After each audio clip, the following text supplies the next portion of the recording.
குடிக்கிறதுக்கு எல்லாரையும் பார்த்தா பயமா இருக்கு, கொஞ்சம் தண்ணி வச்சுக்கணும்னு கேட்டேன். வரதுக்கு முன்னாடியே பாதி தண்ணி குடிச்சிட்டேன். எப்படி எடுக்கிறேன் ஏன் அப்படின்னா, எனக்கு நான் 2002 மாராமணியில் பைபிள் செமினார் அட்டன் பண்ணேன். எனக்கு சந்தியா மெசேஜ் எடுத்து ஜெபசிங்கன்னு இருக்கிறாங்க. போன வருஷம் ரீஜனல் கான்ஃபரன்ஸ் நடந்துச்சு, அங்கே சந்தியா மெசேஜ் அண்ணன் எடுத்தாங்க ஜெபசிங்க. அப்புறம் பிரபாகர் சாமன் நான் சின்ன வயசு ஸ்டூடெண்ட்ஸ்க்கு தெரியும், டெய்லி டீச்சர். அப்புறம் இங்கே இருக்கிற எல்லா ஆட்களும் பெரிய பெரிய ஆட்களாக இருக்காங்க. அப்புறம் முத்துப்பாருன்னே நாங்கள் தஞ்சாவூரில் இருக்கோம், எங்கள் ரீஜனில் இருந்தாங்க பெரம்பலூரில். இவங்கெல்லாம் பார்த்து எனக்கு பயம் இருந்துச்சு, ஏன்னா பெரிய ஆட்களாக இருக்காங்க நம்ம வந்து. இருந்தாலும் மூலையில் போய் ஜோம் பண்ணேன், கடவுளே மக்கள் மத்தியில் பேசணும், தைரியத்தை கொடுங்க அப்படின்னு சொல்லிட்டு மீன் தண்ணியை குடிச்சிட்டு எப்படியாவது முடிச்சுன்னு நினைக்கிறேன். ஒரு சின்ன ஜோம் பண்ணுவோம். ஆண்டவரே இந்த நேரத்தில் பேசுவதற்கு திரும்பிட்டாலும் உதவி செய்யும். அவர்கள் ஏற்றுக்கொள்வதற்கு அவருடைய இதயத்தை திறந்தவர்கள் இயேசு மூலம் இருக்கிறோம், ஜீவனும் நல்ல தருணமே. ஆமென். கேஎஸ் துக்கட் அப்படின்னு ஒரு பாகிஸ்தான் டைரக்டர். அவர் ஒரு சின்ன புத்தகம் எழுதுறாரு, நிறைய புத்தகம் எழுதுறாரு. அது என்னன்னா தி டாக்ஸி டிரைவர் அப்படின்னு ஒரு பாடம். அந்த பாடத்தில் என்னன்னா, அதில் வர ப்ரொட்டகனிஸ்ட் ஒரு ஹீரோ என்ன பண்ணுவோம் அப்படின்னா, உண்மையான டிரைவராக இருக்கும். இதில் யாரெல்லாம் வீட்டுக்கு போகிறாங்களோ அதை எடுத்து கொண்டு போய் அந்த மக்கள்கிட்ட கொடுத்துருவான். தன்னுடைய ட்ராக்ஸில் ட்ராவல் பண்ணும்போது யாரெல்லாம் பொருளை விட்டுட்டு போனாங்களோ அவங்கள்ட்ட போய் திரும்ப கொடுத்துருவான். ஆனால் அவன் ஒய்ஃப் அவனுக்கு நேர்மாறா எதையாவது இருந்துச்சுன்னா, ஒரு அம்மா ஒரு நாள் வந்து சேலை ஜாக்கெட்லாம் விட்டுருவோம், உடனே எடுத்து அவன் அந்த அம்மா போடும். இது அவனுக்கு பிடிக்காது. அது வந்து நம்ம நேர்மையாக வாழணும் அப்படின்னு அவன் நினைப்பான். வாழ்க்கையில் நேர்மையாக இருக்கணும்னு நினைப்பான், அதை ப்ராக்டிஸ் பண்ணணும்னு நினைப்பான். ஆனால் அதுக்கு நேராக அவங்க ஒய்ஃப் வந்து வீட்டில் இருப்பாங்க. கடைசியில் ஆத்தர் முடிப்பார், அதாவது இது வாழ்க்கை வந்து இது போராட்டமாகவே இருக்கும் அப்படின்னு முடிப்பார். இதுக்கு முடிவே இல்லை. ஏன்னா அந்த உலகத்தில் நேர்மையாக வாழணும்னு ஆசைப்படும் பொழுது முடியாது, அப்படியே தொடர்ந்து அப்படியே முடிவு இல்லாமையே போயிடும் அப்படின்னு முடிப்பார். நான் கொஞ்சம் மாறுபட்டு இருக்குன்னு ஆசைப்பட்டேன். நாளைக்கு நேற்று காலையில் 2002 22 வருஷத்துக்கு முன்னாடி நான் அட்டன் பண்ண பைபிள் செமினார், அந்த 5 பிரின்சிபிள் அதையெல்லாம் எடுத்து பார்த்தேன். இந்த கமிட்மெண்ட்லாம் கீழே கடைசியில் எடுத்து ஒரு சந்தியா கொடுத்துருவாங்க. இந்த கமிட்மெண்ட்லாம் அப்போ ரீட் பண்ணுவேன், நம்ம அதுபடி இருக்கிறோமா, நம்ம அதுபடி செயல்படுறோமா அப்படின்னு பார்ப்பேன். கேட்ட விஷயங்களை வாழ்க்கையில் பயன்படுத்தணும் அப்படின்னு யோசிப்பேன். அப்படி பயன்படுத்தும் பொழுது ஒரு சில காரியங்களை பயன்படுத்தும் பொழுது, அப்போ ஒரு மெசேஜ் கேட்குறோம், அதை போய் நம்ம ஃபீல்டில் ப்ராக்டிக்கலாக அதை அப்ளை பண்ணணும் அப்படின்னு யோசிப்பேன். அப்படி அப்ளை பண்ணும் பொழுது வாழ்க்கையில் நிறைய காரியங்களை செய்வேன். ஸோ நான் உங்கள்கிட்ட நான் படித்தது கேஎஸ் துக்கட் அப்படிங்கிற இன்சிடென்ட் அந்த புத்தகத்தை சொல்லாமல் அந்த புத்தகத்தில் உள்ள கருத்துக்களை வாழ்க்கையில் பயன்படுத்துவேன். சந்தியாவில் கேட்ட மெசேஜை போய் சொல்லாமல் சந்தியாவில் கேட்ட மெசேஜை என் வாழ்க்கையில் பயன்படுத்தி அந்த வந்த ரிசல்ட்டை உங்கள்கிட்ட சொல்லுவேன் அப்படின்னா. ஸோ அப்படி சொல்லும் பொழுது என்னுடைய வாழ்க்கையிலேருந்து ஒரு சில எக்ஸாம்பிள் சொல்கிற மாதிரி இருக்கும். அப்படி சொல்லும் பொழுது ஒருவேளை என்னைய பெருமையாக நினைக்காதீங்க. இந்த எக்ஸாம்பிள் சொல்ல கடவுளை நீங்கள் நினச்சிக்கோங்க, கடவுள் படி வச்சுக்கோங்க. அது ஒரு தம்பி இப்படி, இந்த தம்பி இப்படி அப்படிலாம் இப்படியே நினைக்காதீங்க. சாதாரண தான் உங்கள் முன்னாடி உங்களுடைய பிள்ளை தான். தஞ்சாவூர் ஈஜிப்டில் போய் உட்காந்து பாத்திரம் கழுவிட்டு கேம்ப் எடுத்துட்டு எல்லாம் எடுத்துட்டு இது கொடுத்து கேம்ப்ஷன் கழுவிட்டு வர ஒரு சாதாரண கிராஜுவேட் தான். ஸோ உங்களுக்கு இந்த பெரிய ஆளாகவும் நான் பெரிய ஸ்பீக்கராகவும் கிடையாதுங்க. சாதாரண உங்கள் பிள்ளை, இந்த தம்பி, உங்களுக்கு அன்னை அந்த மாதிரி நினச்சிக்கோங்க, சரிங்களா? நான் இருப்பேன். ஸோ இந்த நிறைய பேர் நம்ம படிப்போம், நம்ம வேதத்தில் படிப்போம். ஆனால் ஊழியம் செய்யணும்னு ஆசைப்படும். ஊழியம் செய்யணும்னு ஆசைப்படுறது நான் முன்னாடி இருக்கேன். ஒரு வேளை யாராவது கூப்பிடணும்னு என்ன இருந்துச்சுன்னா என்கிட்ட சொல்லிட்டு தூங்குங்க, சரிங்களா? அப்படி நீங்கள் சொல்லாமல் தூங்குனீங்கன்னா அக்கா குட் மார்னிங் அப்படின்னு அப்போ எல்லாரும் திருப்பி பார்க்கணும் தூங்குற மாதிரி ஆகிடும்.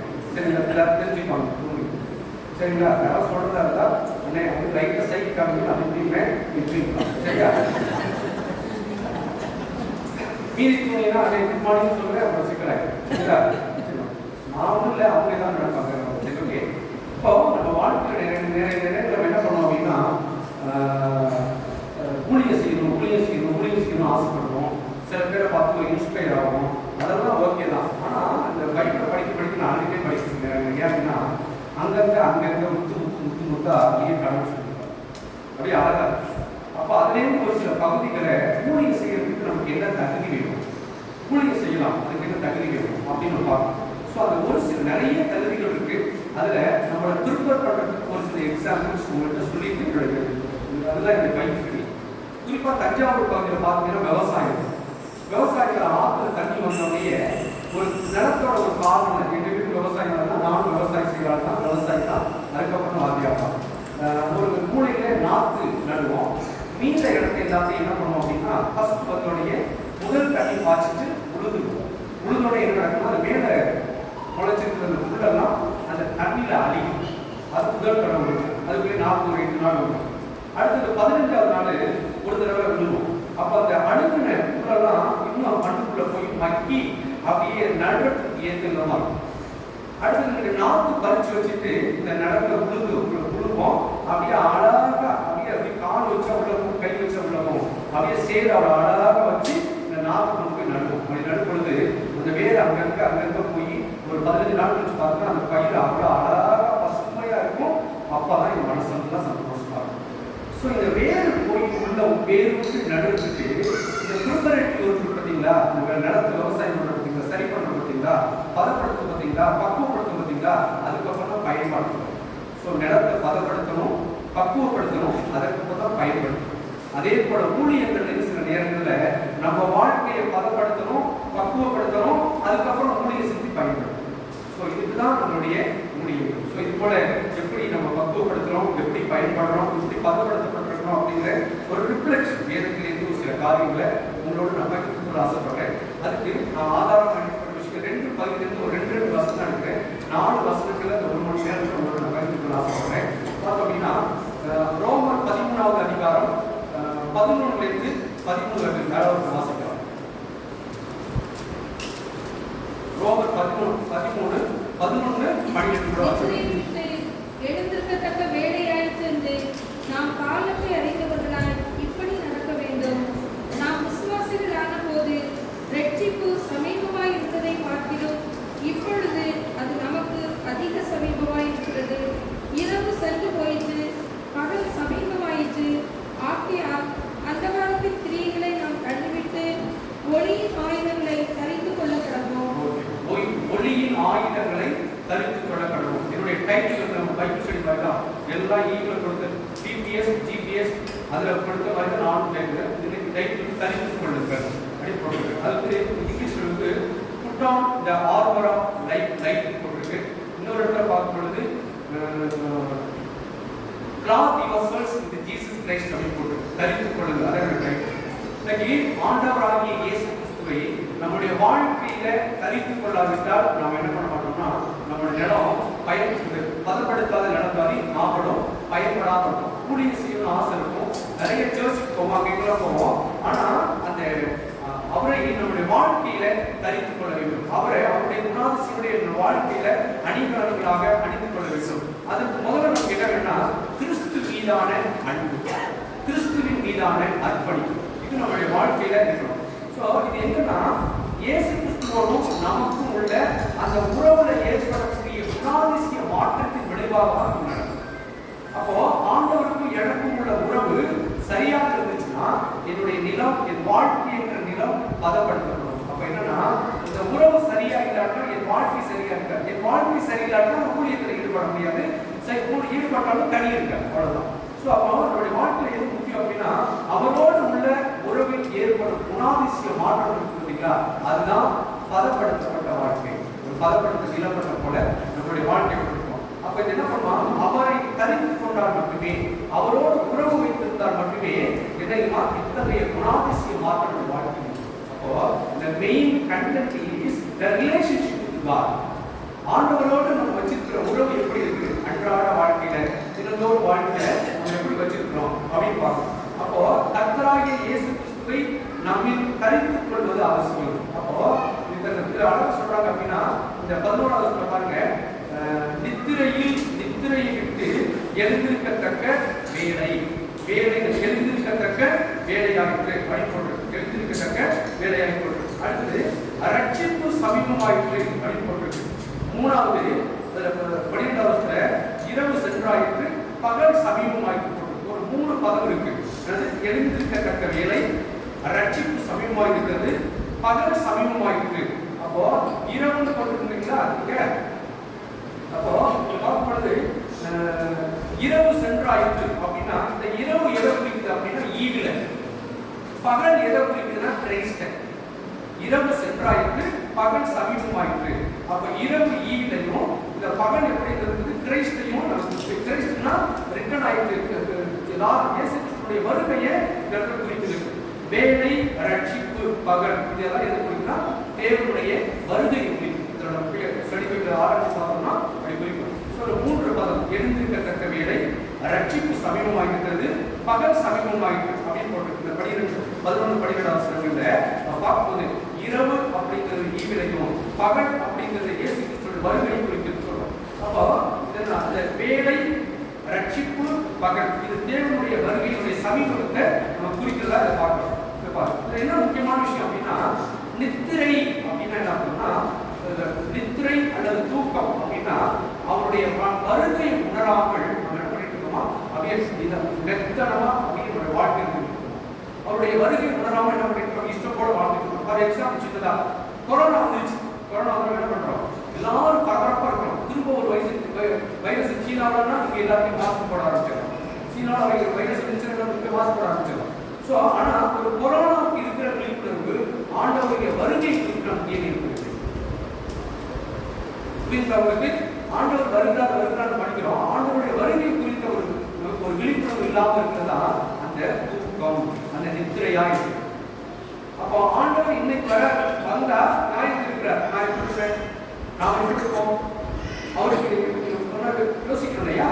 அப்போ இந்த நித்திரை எங்க இருக்குன்னா ஆண்டவருடைய வருகையை குறித்து உணராமல் இருக்கிற அந்த பதத்தை குறிக்கிறது. அதான் ஏன் காரணம்னா, we fear about corona but not fear about Jesus return. ஒரு கொரோனாவை குறித்து பயப்படுற நாம இயேசு கிறிஸ்துவின் வருகை குறித்து நாம என்ன பண்ண மாட்டோம், பயப்பட மாட்டோம். அதுதான். ஸோ ஒருவேளை கடவுளோட வரும்பொழுது இது என்ன பண்ணோம், நம்மளை கொடுத்த பொறுப்புகளை நம்ம கரெக்டாக நிறைவேற்றி இருக்கிறோமா அப்படின்னு பார்த்தோம் அப்படின்னா எந்த அளவுக்கு நம்ம கொஸ்டின் நம்மளோட வாழ்க்கை எந்த அளவுக்கு அப்படிங்கிறத நம்ம யோசிக்கணும். ஸோ கர்த்தராகிய இயேசு கிறிஸ்துவை தரித்துக் கொள்வது நம்முடைய வாழ்க்கையில அவசியம். clothe yourselves with Jesus Christ. இயேசு கிறிஸ்துவை நம்ம வந்து அணிந்து கொள்வது, இயேசு கிறிஸ்துவை நம்முடைய வாழ்க்கையில் அறிந்து கொள்வது முக்கியம். அடுத்த பார்க்கணும் அப்படின்னா இந்த ரோமர் 13 பார்க்கும்போது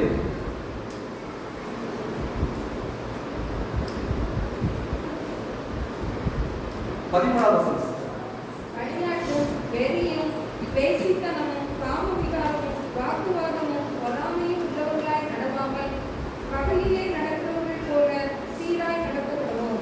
இந்த வசனம் எதை குறிக்கிறது? 3 வசனம் தான்.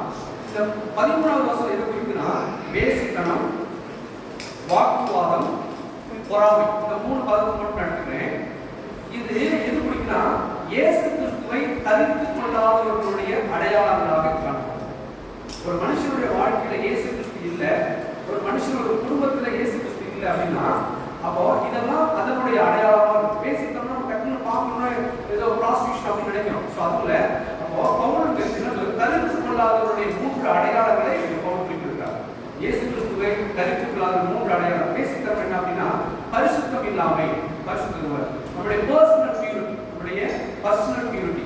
அப்போ நாம அவர் பணியை செய்யணும் அப்படின்னா நம்முடைய வாழ்க்கையில என்ன வேணும், பரிசுத்தம் வேணும். நம்ம குடும்பமா ஆண்டவருடைய ஊழியத்தை செய்யணும்னா நம்ம குடும்பத்துல என்ன வேணும், பரிசுத்தம் வேணும். அப்போ இந்த பரிசுத்தம் அப்படிங்கிறது நீங்க இமேஜின் பண்ணிக்கோங்க, எதெல்லாம் நாம பரிசுத்தமா இருக்கணும். நம்முடைய பரிசுத்தம்ங்கிறது ஏதோ ஒரு சின்ன ஒரு சட்டையில அழுக்கு இருந்தா மேல ஒரு கிடச்சி போட்டு கழுவி விட்டுறலாம். ஆனா என் வாழ்க்கையில அழுக்கு இருந்துச்சுன்னா நான் எப்படி அதை கழுவ முடியும், அதை எப்படி நான் ஊழியத்தை செய்ய முடியும்? ஒரு பானையில அழுக்கு இருக்கும் போது அதுல எப்படி அரிசியை போட்டு சமைக்க முடியும்? என் வாழ்க்கையில் அழுக்கு போது நான் எப்படி ஊழியத்தை செய்ய முடியும்? அப்போ நம்ம என்ன பண்ணோம் அப்படின்னா அந்த பரிசுத்தம் அப்படிங்கிறது என் வாழ்க்கையில அவர் பணியை செய்யற நாம் ஒவ்வொருத்தரும் அவர் பணியை நான் செய்யணும், ஆண்டவருடைய பணியை செய்யணும் அப்படின்னு நினைச்சோம் அப்படின்னா நாம் ஒவ்வொருத்தரும் நம்ம என்ன பண்ணணும், பரிசுத்தம் இருக்கணும். ஆனா அது சொல்றாங்க பரிசுத்தம் இல்லாமலும் பாவத்தோடும் ஊழியம் செய்ய வாய்ப்பு உண்டு. நினைக்கிறேன் பரிசுத்தம் இல்லாமலும் பாவத்தோடும் ஊழியம் செய்ய வாய்ப்பு உண்டு. இப்போ நிறைய இடத்துல இதை தாண்டி மற்ற இடத்துல அதாவது ஏதோ ஒரு பார்ட்டி குரூப் மாதிரி ஊழியம் செய்வாங்க. ஆனா அவங்க பர்சனல் லைஃப்ல இந்த பியூரிட்டி இருக்காது. ஸோ இந்த இடத்துல இந்த பேசிக் அப்படிங்கிறது என்ன இருக்கு என்ன சொல்றாங்க அப்படின்னா நம்முடைய God expects our life than our attitude. நம்முடைய வாழ்க்கையில இருக்கிறது நம்முடைய வாழ்க்கை தான் கடவுள் எதிர்பார்க்கிறார். பார்த்தோம் மனம் திரும்பாத மக்கள் மத்தியில போய் சுவிசேஷத்தை அறிவிக்கிறோம். மனம் திரும்பாத மக்கள் பாவத்தோடு வாழ்ற பக்கத்துல சுவிசேஷத்தை அறிவிக்கும் பொழுது அவங்க அதை கேட்பதற்கு எது தெரியுமா கீயா இருந்தா சாவியா இருந்தா மனம் திரும்பாத மக்கள், பாவத்தோடு வாழ்ற மக்கள், அந்த மக்களுக்கு போய் இயேசு அறிவிக்கிறதுக்கு எது தெரியுமா என்னுடைய பரிசுத்தம். சோ நம்முடைய பரிசுத்தம் தான் அந்த மக்களுடைய காதுகளை திறக்க வைக்கிறது. அப்போ இந்த அந்த மக்கள் கண் தெரியாத மக்கள் பார்வையடையணும், பாவத்தோடு வாழ்ற மக்கள் வெளிச்சம் அடையணும். அந்த பாவத்துக்கு விட்டு வரணும்னா என் பரிசுத்தம் அவங்களுடைய கண்களை திறக்க வேண்டும். அப்போ எந்த அளவுக்கு நம்மளுடைய வாழ்க்கையில பரிசுத்தம் வேணும் அப்படிங்கிறத நம்ம பார்க்கணும். ஸோ நாமளும் பாவத்தோடு வாழ்ந்து கொண்டே ஊழியத்தை செய்ய அநேகர் வாழ்க்கணும். பாவத்தோடு வாழ்ந்து கொண்டே ரொம்ப ஞாபகம் வச்சுக்கோங்க, நம்ம பாவத்தோடு வாழ்ந்தோம்னா ஊழியம் செய்யலாம், ஆனா அவரை தரிசிக்க முடியாது. ஊழியம் செய்யலாம், ஆனா ஆண்டவரை தரிசிக்க முடியாது. It's very difficult. அதான் நம்ம என்ன பண்ணுமா இருக்கணும். சில சமயங்களில் நம்முடைய ஆரோக்கியத்தை உயிருக்கு டெவில் அட்டாக். ஸோ சாத்தான் அதை அட்டாக் பண்ணுறதுக்கு அநேக வாய்ப்புகள் உண்டு. நாம ஜாக்கிரதையா அதை பார்க்கணும், ஜாக்கிரதையா பார்க்கணும். Holiness is important. பேசித்தனம் இதெல்லாம் பார்க்கணும். அடுத்தது வாக்குவாதம். 11வது வசனத்தை பார்க்கும்போது வாக்குவாதம் இருக்கீங்களா? வாக்குவாதம் 2வது இருக்கும் வாக்குவாதம் அப்படிங்கிறது. ஏன்னா வாக்குவாதம் என்னன்னா அந்த ஆர்குமெண்ட் என்னன்னா ஒற்றுமை இல்லாத தன்மை குறிக்கும். ஊழியர்கள்ல அநேக இடத்துல இது போல வாக்குவாதம், அந்த எப்படி சொல்லிட்டாரு, இந்த எப்படி சொல்லிட்டாரு, கிராஜுவேட்ஸ் போகணும் அடிக்கடி நிறைய அங்கிள் எப்படி சொல்லலாம் அப்படின்னு நிறைய வாக்குவாதங்கள் அடிக்கடி வரும். இது எதை குறிக்குது அப்படின்னா ஒற்றுமை இல்லாத தன்மை குறிக்குது அப்படின்னு சொல்றாங்க. அதாவது ஊழியத்துல அநேக இடத்துல பிரிவினைகள் காணப்படுது. ஊழியத்துல இப்போ பிஜேபி நிறைய எல்லா இடத்துலையும் எங்களுடைய தான் இருக்கும். ஆனா இதையெல்லாம் தாண்டி செய்யறதுதான் ஊழியம். அநேக இடத்துல இது போல வாக்குவாதங்கள் நிறைய இருக்கும். இந்த ஒற்றுமை இல்லாத தன்மை இருக்கும். இதெல்லாம் இதுனா இயேசு போய் தரித்துக் கொள்ளாதனுடைய அடையாளங்கள். நம்ம வாழ்க்கையில இயேசு வேணும், அதை அடுத்து சொல்றேன், நம்ம விட்டுக் கொடுப்போம். அப்போ இந்த வாக்குவாதம் இதுல ஒற்றுமை இல்லாத எங்க இருக்குன்னா இயேசு கிறிஸ்துவை அறிந்து கொள்ளாதனுடைய அடையாளம். வீட்டிலையும் நம்ம பார்க்கலாம், ஃபேமிலியில வாக்குவாதம் இருக்கா, அல்ல பிள்ளைகளுக்கும் பெற்றோருக்கும் வாக்குவாதம் இருக்கா, கணவனுக்கும் மனைவிக்கு வாக்குவாதம் இருக்கா, இல்லாசுக்கு வாக்குவாதம் இருக்கா, இதெல்லாம் நம்ம ஆராய்ச்சி பார்க்கணும். அப்படி இருந்தோம் அப்படின்னா நம்மளை விட்டுக் கொடுத்து தாழ்த்தும் பொழுது இருப்போம். ஸோ நம்ம விட்டுக் கொடுக்கும் பொழுதுதான் நம்ம இயேசு கிறிஸ்துவை அடையாளங்களாக நாம் காணப்படுகிறோம், அவரை தரித்துக் கொண்டவர்களாக நாம் காணப்படுகிறோம். இது நம்ம முக்கியமான குறிப்பிடுது. அதை பார்த்தோம் அப்படின்னா நிறைய நேரத்தில் ஐக்கியத்தையே தகர்க்கக்கூடிய கருத்துகள் பண்ணணும். மற்றொரு ஐக்கியம் நடந்துச்சு, அங்கே நான் வர முடியாது, நான் போக முடியாது, அவங்க என்ன சொல்றாங்க, என்ன சொல்றாங்க அப்படின்னாங்க. அப்புறம் நான் போய் அந்த அன்னை கூட நான் போய் சின்ன பையன் அவங்க தெரியுங்க, அவரை போய் பேசி பழகி அந்த பிள்ளைங்க விளையாடி அப்படியே அந்த அக்காவோட பேசி பழகி நான் ஃபேமிலியை போய் மெயின்டைன் பண்ணி இன்னைக்கு சாயங்காலம் இப்போ ஈஜிப்ட் வர ஆரம்பிச்சிருக்காங்க. வேலை அவங்களுக்கு அன்னைக்கு சாயங்காலம் ஈஜிப்ட் அப்படின்னு சொல்லி ஒரு ஃபோன் பண்ணிட்டு தான் வராங்க. ஸோ அநேக இடத்துல நிறைய பிரச்சனைகள் உண்டு, வாக்குவாதங்கள் உண்டு, ஐக்கியத்தை விளக்கக்கூடியது உண்டு. இந்த ஒற்றுமை இல்லாத தன்மை வாக்குவாதம் நம்மிடத்தை காணும் இருப்போமானால் சரி செய்து கொள்ள நாம் வர வேண்டும். ஆண்டவருடைய அடையாளங்களை ஆண்டவரை நாம் கருத்து கொள்வது ஏற்படாதவர்களை பார்த்துக்கணும். அது இது எதுக்கு முடியுமா? இப்போ ஏற்படாமல் இருக்கணும்னா என்ன செய்யணும் அப்படின்னு பார்த்தா கடவுளையும் அவருடைய திருவையும் சார்ந்து வாழ்வது மட்டும்தான் இதெல்லாம் ஏற்படாது. கடவுளையும் depending on God's grace is very important. God's grace is so better.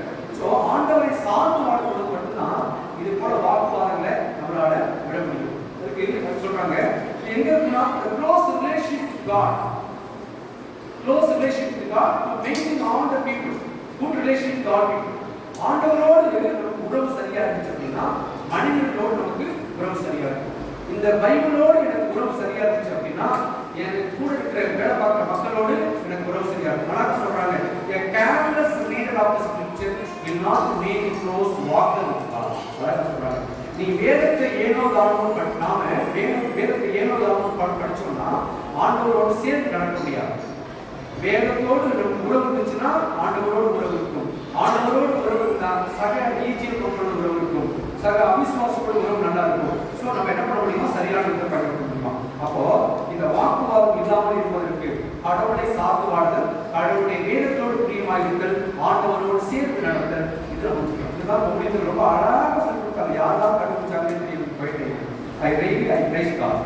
ஆண்டவருக்கு நன்றி சொல்றேன். நான் உங்களுக்கு முன்பாக இருப்பதற்கும் என்னை காத்துக் கொள்வதற்கும் இந்த வேதத்துல உங்களுக்கு சொல்லி கொடுத்தாங்க. முதல் கேப்டர் பயனை அறிவு போட்டு நம்ம எத்தனை பேர் பயன்கள் ரெகுலரா இருக்கும், பயன்கள் ரெகுலரா இருக்கும், வேதத்தை வாசிக்கிறது ரெகுலரா இருக்கும், வேதத்தை பயத்தை ஆராய்ச்சி பார்க்கணும். வேதத்தை வாசிக்கிறதுல மெடிடேட் வேணாக்கா அதில் நம்ம இருக்கிறோம். இதில் நம்ம இருக்கோம்னா இந்த அவிசுவாச காரியங்கள், இந்த வேசித்தனம், இந்த வாக்குவாதம் இது நம்மளுடைய வாழ்க்கையில இல்லாமல் இந்த பயத்தை பீஸ் வெரி இம்பார்ட்டன்ட். பேசிக்கலாம் ரூட் அதான் நாற்றை எடுத்து வயலில் நடுறோம் இல்லையா, இந்த ரூட்டு போய் அதுக்கு போகிறதுக்கு வேறுபடுறதுக்கு முக்கியமான காரணம் எதுன்னா அந்த மண்ணு. அதே போல என் உள்ளத்திலையும் ஆண்டவராகிய இயேசு கிறிஸ்துவோட வார்த்தை வேறுபடுவது அதெல்லாம் காரணம். மூணாவது, இயேசு கிறிஸ்துவை அறிந்து கொள்ளாதவருடைய இயேசு கிறிஸ்துவை தரித்து கொள்ளாத வாழ்க்கைக்கு மூணாவது அறிமுகம்னா பொறாமை. பொறாமை என்னதுங்களா? பொறாமைனா அதனுடைய இன்னொரு இன்னர் மீனிங்னா திருப்தி இல்லாமல். பொறாமை எல்லாம் இருக்கும், இன்னமும் நமக்கு திருப்தி இருக்காது. திருப்தி இல்லாதவருடைய அறிவு என்னது? பொறாமை. இது நம்ம நிறைய பேருக்கு நம்ம பொறாமை, அது அங்கே இருக்கு இங்க இருக்கு, இந்த தம்பி பண்றாரு இந்த அக்கா செய்யறாரு அப்படின்னு சொல்றோம். ஆனா என்னைக்காவது இந்த கடவுள் நன்றி சொல்லணுமா? இல்லாதவர்களை நினைத்து இருக்கிறவர்களுக்கு இந்த கடவுள் நன்றி சொல்லுவாங்க. இல்லாதவங்க நினைச்சு சொல்றோம், ஆனா இருக்கிறத நினைச்சு கடவுளுக்கு என்ன பண்ண சொல்றோம்? நன்றி சொல்ல மாட்டாங்க. குட் மார்னிங், சரிங்களா? குட் மார்னிங், சே good morning, thank you thank you, good morning. நீங்க யாராவது கேட்டீங்கன்னா குட் மார்னிங் சொல்லுங்க, சரிங்களா? என்னுடைய கிளாஸ்ல ஸ்டூடெண்ட்ஸ் சொல்லி யாராவது good morning brother, good morning sir அப்படிமா, ஏதாவது பொண்ணு குட் மார்னிங் சிஸ்டர் அப்படிங்க, good morning sir, good morning sir. அதுபோல நீங்களும் நானும் இங்கே அவங்க ஜோபிக்கு தான் வரேன்.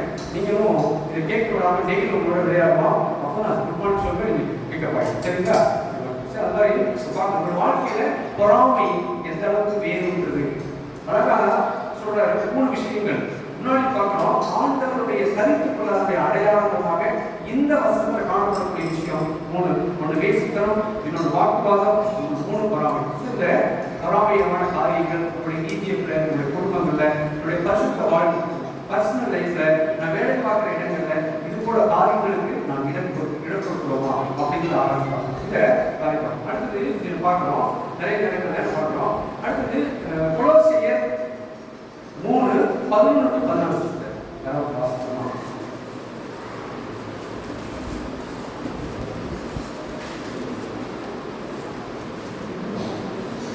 கொலோசியர் 3:11-14. அதிலே கிரேக்கன் என்றும் யூதன் என்றும் இல்லை, யுத்த சேதம் உள்ளவன் என்றும் யுத்த சேதம் இல்லாதவன் என்றும் இல்லை, புறஜாதியான் என்று புற தேசத்தார் என்றும் இல்லை, அடிமை என்றும் சுயாதீனன் என்றும் இல்லை, கிறிஸ்துவே எல்லாரிலும் எல்லாமுமாய் இருக்கிறார். ஆகையால் நீங்கள் தேவனால் தெரிந்து கொள்ளப்பட்ட பரிசுத்தரும் பிரியருமாய் உருக்கமான இரக்கத்தையும் தயவையும் மன தாழ்மையையும் சாந்தத்தையும் நீடிய பொறுமையையும் தரித்துக் கொண்டு ஒருவரை ஒருவர் தாங்கி ஒருவர் பேரில் ஒருவருக்கு குறைபாடு உண்டானால் கிறிஸ்து உங்களுக்கு மன்னித்தது போல ஒருவருக்கொருவர் மன்னியுங்கள். தேங்க்யூ. இந்த கொலோசியர்ல 3:11 இந்த 14 வரைக்கும் உள்ள வசனத்துல என்ன பண்ணா பவுல் அழகா ஒரு 7 காரியங்கள் சொல்றாரு. எப்படின்னா முன்னாடி பார்த்தோம் கர்த்தரை தரித்து கொள்ளாதவர்களுடைய அடையாளம். சரி, ஆண்டவராகிய இயேசு கிறிஸ்துவின் வாழ்க்கை நான் ஏற்றுக்கொண்டேன், அவரை நான் தரித்துக் கொண்டேன் அப்படின்னா எனக்கு என்ன அடையாளம் இருக்கும் அப்படின்னா இந்த பவுல் ஒரு 7 காரியங்கள் அழகாக இருக்கிறார். இது ரொம்ப முக்கியமான காரியம்.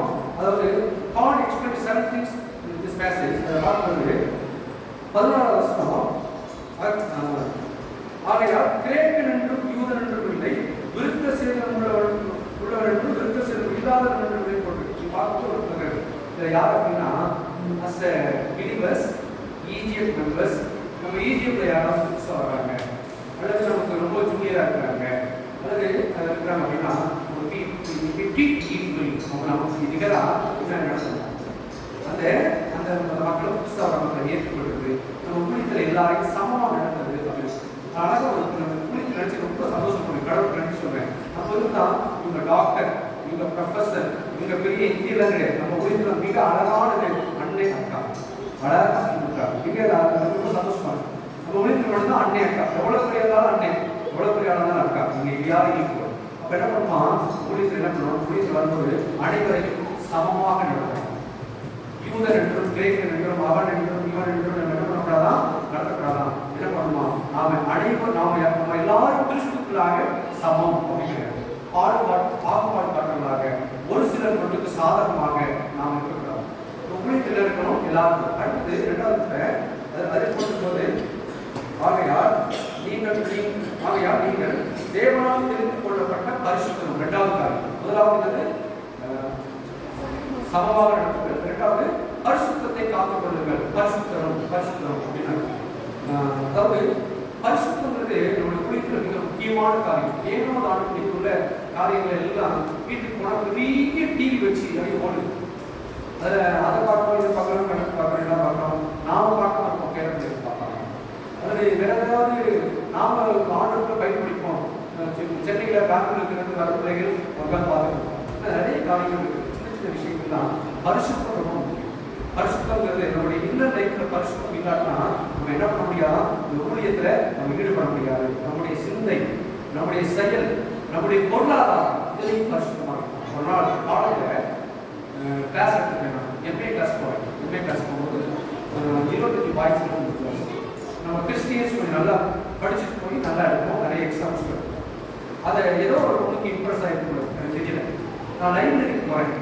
லைப்ரரியில் போனால் எங்கள் காலத்து லைப்ரரி ரொம்ப பூண்டி காலத்தில் இருக்கணும். பயங்கர பெரிய ஃபேமஸ் லைப்ரரி பூண்டி வாண்டையார் எல்லாம் கேள்விப்பட்டிருக்கீங்க. அவர் தான் அந்த காலேஜ் நடத்துறாரு. 1 பைசா லஞ்சம் வாங்க மாட்டாரு. கிறிஸ்டியனை விட 1000 மடங்கு கட்டுறாரு. இந்த அளவுக்கு நல்ல விஷயம்.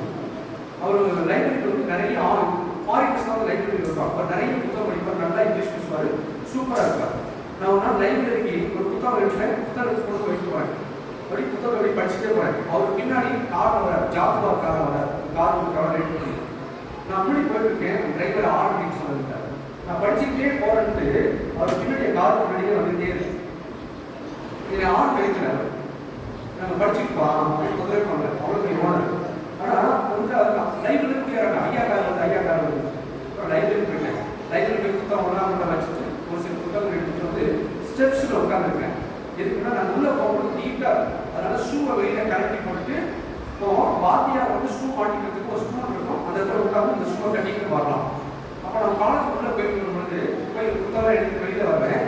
வெளியில் வந்தோடனே அந்த ஷூவை உட்காந்து கட்டிட்டு இருக்கிறேன். அப்போ வந்து உள்ளேருந்து ஒரு பொண்ணு, சார் நீங்கள் எம்ஏ கிளாஸ் வரீங்க சார். நான் சரிம்மா சந்தோஷம். சார் உங்களுக்கு கல்யாணம் ஆச்சா சார்? ஆயிடுச்சுமா? ஆமாம் sir. I miss you sir. பரிசுத்தம் இதெல்லாம் சேர்ப்பீங்க. பரிசுத்தம் அன்னைக்கு காப்பாற்ற எழுதுறீங்களா? அன்னைக்கு எடுத்து போயிட்டேன்.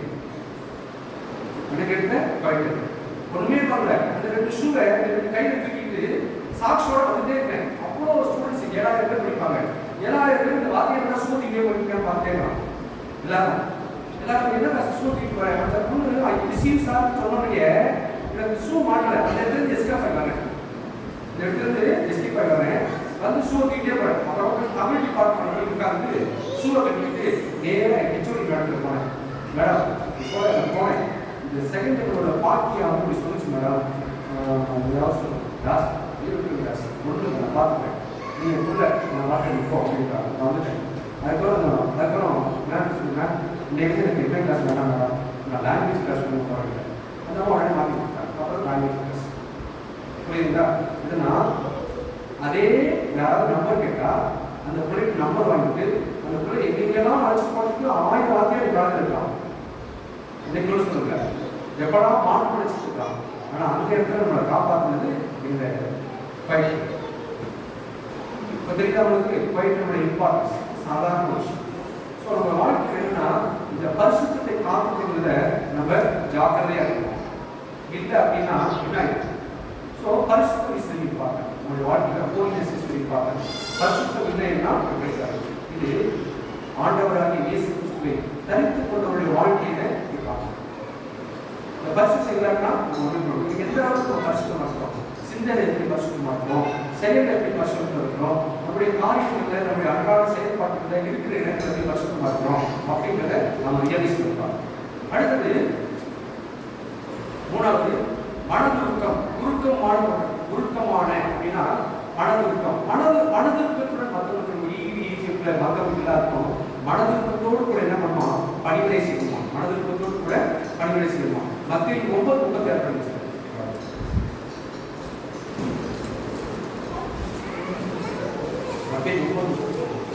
அவர் திரளான ஜனங்களை கண்டபொழுது அவர்கள் மேய்ப்பனில்லாத ஆடுகளை கூட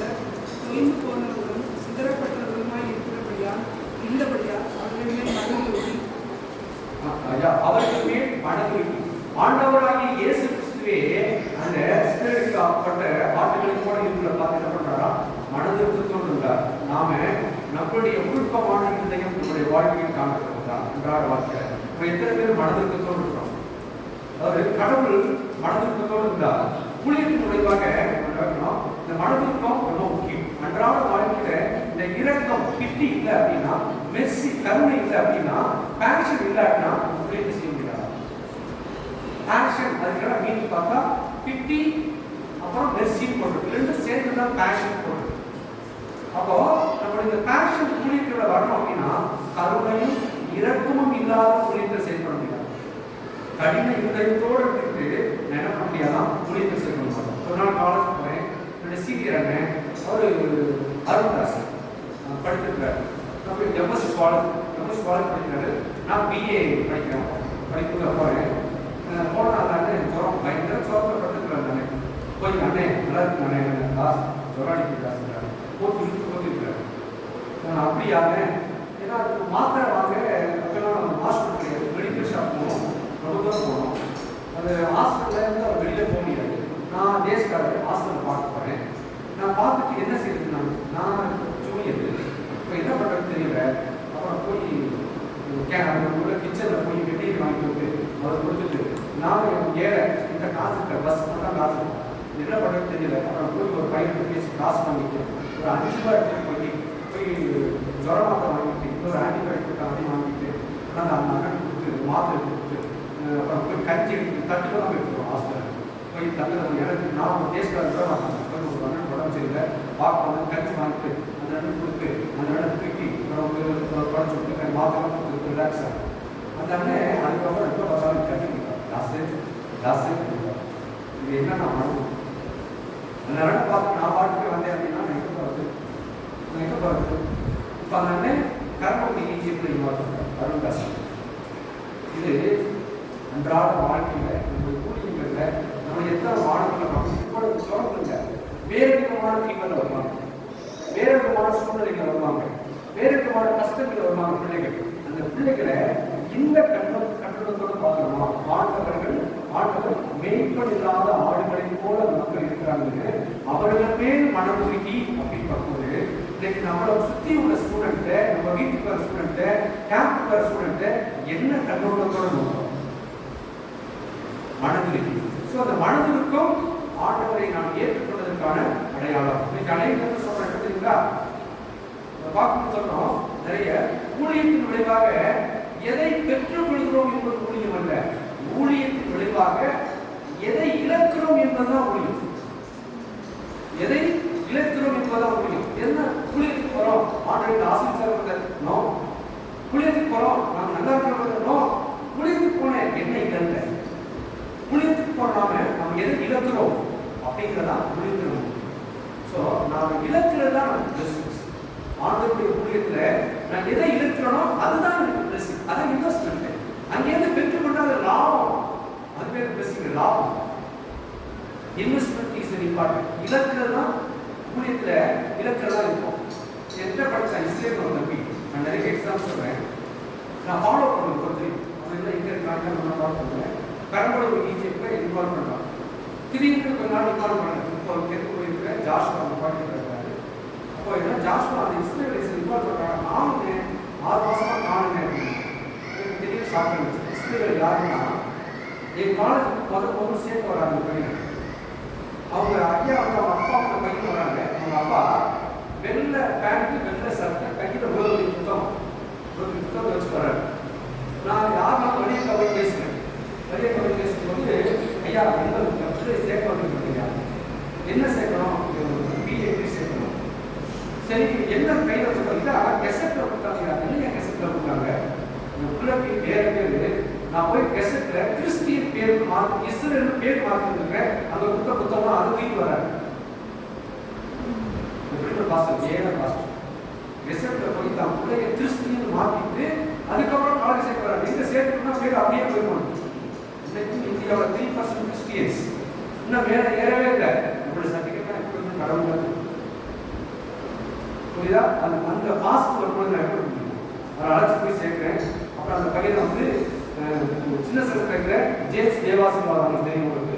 அங்கே தான் அவங்க பக்கத்தில் தான் அங்கே ரொம்ப கோர்ஸ் வெளியே ஒரு காலேஜ் முறையே சொல்லலாம்.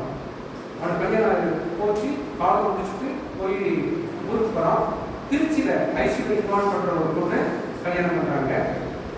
6 மாதத்தில் பார்த்துருக்கு. நான் ஒரு நாள் ஃபோன் பண்ணுறேன், என் ஸ்டூடெண்ட் மிஸ்டர் என்னடா பண்ணுறேன், இங்கே தான் சார் இருக்கேன். கேன்சர் ஈஸியாக போகிறேன் சார். கேன்சர் சார், மனதுக்கம், மனது கேன்சர் தான். என் ஸ்டூடெண்ட்டு எனக்குள்ள என்கிட்ட படிச்சது, என் கிளாஸ் வந்தது, திருத்தோடு நீ பார்த்தவன், என் பிரேஸ் வந்தவன், சரி சில ஜாப் பண்ணிக்கிறேன். எப்படி சொல்ல முடியும்? இப்போ நம்ம அப்பாட்ட பேசுறேன், என்ன பண்றீங்க? கீமோதெரபிக்கு ஒரு 25,000 ஆகுதுங்க. சேலத்தில் பிரைவேட் ஹாஸ்பிட்டலில் பார்க்கலாம். ஆப்ரேஷன் பண்ணி வயிற்றுல கேன்சர் ஆப்ரேஷன் பண்ணி மோஷன் கீப்பர் வச்சிருக்காங்க. திரும்ப எடுத்து உள்ள வைக்கணும், அதுக்கு ஒரு ஆப்ரேஷன் பண்ணணும் அப்படிங்கிறாங்க. நான் மனைவியை பார்க்குறேன், மனைவியை பார்க்குறாங்க. நாங்கள் 2 பேரும் கடவுளை பார்த்தோம். அடுத்த நாள் கிளம்பி போயிட்டேன். நான் மட்டும் போகல. அவன் போனா அவன் கூட அவன் யாரெல்லாம் போனா சந்தோஷப்படுவாங்களோ அவங்களெல்லாம் அழைச்சிட்டு போவார். நான் மட்டும் போனேன். அவங்களோட படிச்சிருப்பாங்க கிளாஸ்மேட்ஸ். இந்த இதில் எங்களுக்கு நம்ம புரியுதல் இருப்பாங்க நிறையா இருந்தால் அவங்களெல்லாம் கூட்டிகிட்டு அவனுக்கு என்ன பண்ண சொல்லலை. அவங்களெல்லாம் கூட்டிகிட்டு கார் எடுத்துட்டு நாங்கள் எல்லாரும் போனோம். போயிட்டு அந்த பையனை பார்த்துட்டு ஜாலியாக சிரிச்சு பேசிட்டு விளையாண்டுட்டு அவங்க அப்பா பார்த்து பசங்களாக ஏதோ பிடிச்சது கொடுத்துட்டு நாங்கள் வரோம். நடந்து நாம் எத்தனை ஸ்டூடெண்ட்டை நோக்கி போகிறோம், இழக்கிறோம். எதை இழக்கிறோம்? ஆண்டவருடைய ஊழியருக்கு நாம் எதை இழக்கிறோம்? ஸோ இந்த மனதுக்கம் அப்படிங்கிறது இதுதான். அடுத்த ஒரு பாயிண்ட் பார்க்கலாம் அப்படின்னா மனத்தாழ்மையும். 4வது பாயிண்ட் என்ன அப்படின்னா மனத்தாழ்மையும். தாழ்மையோடு இருக்கிற ஊழியத்தில் அநேக நேரத்தில் தாழ்மை ரொம்ப முக்கியம். அதில் ஒரு கிரேக்க பார்த்து ஹியூமஸ் HUMS போட்டால் அப்படின்னா களிமண் அர்த்தம். நாம் யாரா களிமண்ணா? நாம் எல்லாம் தாழ்மைக்கு ஹியூமஸ் அப்படின்னா கிரேக்க பார்க்கல களிமண் அர்த்தம். நாம் யாரா களிமண்ணா? நமக்கு எதுக்கு சார் இருக்குங்க, நமக்கு எதுக்கு சார் ப்ரௌடு இருக்கலாம் சாதாரண. நான் கேம்ப் அட்டன் பண்ணும்போது டீ குடிப்பாங்க. தமிழுக்கு டீ குடிச்சு டவல் வச்சு போகிறேன், வச்சுட்டு மேலே போகிறேன். கீழே பார்த்தா ஒருத்தர் எடுத்து கழுவுறேன். அது டவல் கொஞ்சம் சொரட்டி வச்சு இதோ ரசிக்கப்படல முதல்ல நான் மட்டும் போயிட்டேன். அடுத்தது கொஞ்ச நேரம் பாருங்க, அவர் வந்து கிச்சனில் சூப்பராக அழகான டிஷர்ட் போட்டுட்டு காய்கறி கட் பண்ணி கொடுக்குறாரு. அப்புறம் நான் கூட கிட்ட குக்கரில் வர நல்ல ஒரு டிஷர்ட்டாக போடுறாங்க அப்படிங்கிறாங்க. அதுக்கப்புறம் கேம்ப் முடிஞ்சு கடைசியில் இன்ட்ரடியூஸ் பண்ணுவாங்கல்ல. அப்போ அவர் தனக்கு doctor Joseph Thanjavur medical college head of the department plastic சர்ஜரிங்கிறாங்க. காலையில் டீ குடிச்சு தமிழர் கலந்தது அவர், கேம்பில் காய்கறி இருந்தது அவர், சாயங்காலம் கேம்ப் முடியும் பொழுது சண்டே சாயங்காலம் முடியும் பொழுது head of the department plastic surgery doctor Joseph. தாழ்மை நான் எங்கே கற்றுக்கிட்டேன்? கிராஜுவேட். தாழ்மையை நான் கிராஜுவேட் இல்லை. இதுதான் நம்முடைய வாழ்க்கை, தாழ்மையோடு இருக்கு. அப்போ நாம் எப்போதுமே நாம் வெறும் களிமண் அப்படிங்கிறத நாம் எப்பொழுதும் நினைவு பெற வேண்டும். வாழ்க்கையில நாம் வெறும் களிமண் அப்படிங்கிறத நினைவு கூர்ந்தால் மட்டுமே இந்த தாழ்மை நம்ம ஊழியத்துல அநேக நேரங்களில் தாழ்மை ரொம்ப முக்கியம். இன்னைக்கு நாங்கள்லாம் சீனியர் கிராஜுவேட் சொல்லுவோம், நிறைய கிராஜுவேட் சொல்ல சீனியர் கிராஜுவேட் சொல்லும்போது நிறைய ஓடி போய் வாங்க அப்படின்னு சொல்லுவோம். உட்காந்து சேர் போடுவோம், டீ வாங்கி கொடுப்போம், பிஸ்கட் கொண்டு கொடுப்போம், சாப்பாடு வந்து கை கொடுப்பாங்க அப்படின்னு அப்போ பிளேட் எடுத்துட்டு போய் கழுவி அவங்களுக்கு சாப்பாடு வாங்கி கொடுப்போம். இன்னைக்குள்ள எக்ராஜுவேட்ஸ்லாம் உட்காந்துட்டு சொல்லுங்க அப்படிங்கிறாங்க. ஸோ இதை நம்ம டீச் பண்ணணும் ஸ்டூடெண்ட்ஸ்.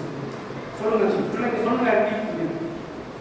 ஸோ இதெல்லாம் தாழ்மையை நாம காமிக்கும் பொழுது அந்த பிள்ளைகள் எனக்கு அந்த அன்பு சொல்லிக் கொடுக்குற ஜோசப் செய்து காமித்தால் நான் கற்றுக்கொண்டேன். ஜோசப்க்கு செய்து காமிச்சாங்க. இன்னமும் போய் பாருங்க, அதில் விளைவாக உங்களுக்கு தெரியும் அண்ணனுடைய ஜூனியர்ஸ் அண்ணனுக்கு தெரிஞ்ச டாக்டர் மத்தியாஸ் தஞ்சாவூர் அவர் தான் டாப் ஹீரோ சர்ஜன். அப்புறம் ஆசனுடைய டீமும் அவருக்கு சப்ஜெக்ட் அவங்க அப்படியே போட்டுருக்காங்க. அவர் போன ஆசை காலேஜில் மெடிக்கல் காலேஜ் அப்படியே ஒழுங்குவாங்க எல்லாரும். அவ்வளோ நல்லாங்க, நல்லா நேர்மையான கேம்ப் முடியுது. அந்த அண்ணன் நாலு பண்ணுறோம், அவங்க பேட்டை சொல்லிட்டு நானும் பேட்டை சொல்லிட்டோம். இருக்கிற கரிப்பாடெல்லாம் கழுவோம், பிள்ளைங்க அடிக்கடி அந்த அண்ணன் நானும் இருந்து கழுவணும். கேமரோட எல்லா பாத்திரத்தையும் கழுவணும், கழுவி அடிக்கணும். அது வெளியில் போனால் எல்லாரும் கூப்பிடுறாங்க. உள்ளுக்குள்ள பேண்டஸ் இங்கே பாத்திரத்தை கழுவிட்டு இருக்காங்க. 7 மணிக்கு சாயங்காலம் 7 மணிக்கு நானும் கழுவு. சரிங்களா? இப்போ ஊழியத்தில் எந்த அளவுக்கு தாழ்மையாக இருக்கிறோம் அப்படிங்கிறது பாருங்க. அதாவது பவுல் அழகா சொல்லுவாங்க இல்லையா, பாவிகளும் பிரதானம் பாருங்க.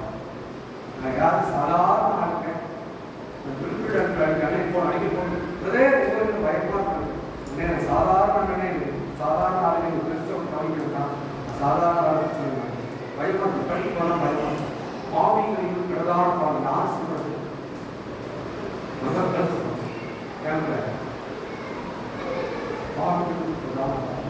ஆண்டவர்களுக்காக சாதாரண படிப்பு குப்பை. நான் நல்லா தெரியும். நான் +2 பார்த்துருக்கேன். ஃபிசிக்ஸில், இங்கிலீஷில், மேத்தமெட்டிக்ஸ் கிராமம் படிக்க முடியாது. ஆனால் அதே இங்கிலீஷில் பிஏ படித்தேன், ஜஸ்ட்டு பாஸ். எம்ஏல கிளாஸ் ஃபஸ்ட், எம்பியில் யூனிவர்சிட்டியில், பிஎட்ல காலேஜ், பிஹெச்சில் அதிலே கொஞ்சம் மூலிகை தான் ஆகும். பாவியின் பிரதான பாடம் பிரைம் மினிஸ்டர் போய் காம்யூனிகேஷன் ஆகும். டாப்பர் மட்டும் பிரைம் மினிஸ்டர் மோடி. அதில் 10 நாளைக்கு முடிய ட்ரெயின் பண்ணுவாங்க. இப்படி வாங்க, இப்படி விட்டுங்க, இப்படி போங்க, இப்படி இருப்பார், அப்படி வாங்க ட்ரெயின் பண்ணுவாங்க. காலையில் 5 மணிக்கு யூனிவர்சிட்டி போகும், நைட் 8 மணி தான் போகும். இதுக்கு இடையில யாரும் உங்களுக்கு இருக்கணும், ஃபோன் பண்ணிட்டே இருப்பாங்க. ஒரு ஃபோன் ஒரு ஃபோன் வச்சு யாரும் அப்படின்னு சிபிஐ விசாரிப்போம். ஒரு ஃபோன் வச்சு யார் பேசுறது சொல்லியிருப்பாங்க. இப்போ நைட் 1 மணிக்கு ஃபோன் பண்ணுறது வராங்க. இப்போ 1 மணிக்கு ஃபோன் வச்சு யார் இருப்பாங்க. கடவுள் பாவிகளின் பிரதான பாடம் ஆண்டவர் நம்ம கேட்கிறோம். இப்போ ஆண்டவர் +2 ஃபெயிலாக நான் போய் நான் 24 போயிட்டே வாங்க அப்படின்னா உடம்பு எவ்வளோ இல்லை. ஆண்டவர் எப்படியே படிச்சுக்கிறார். அவ்வளோ பெரிய பவுன் சொல்கிறாரு, நான் பாவிகளும் பிரதான பாடம்.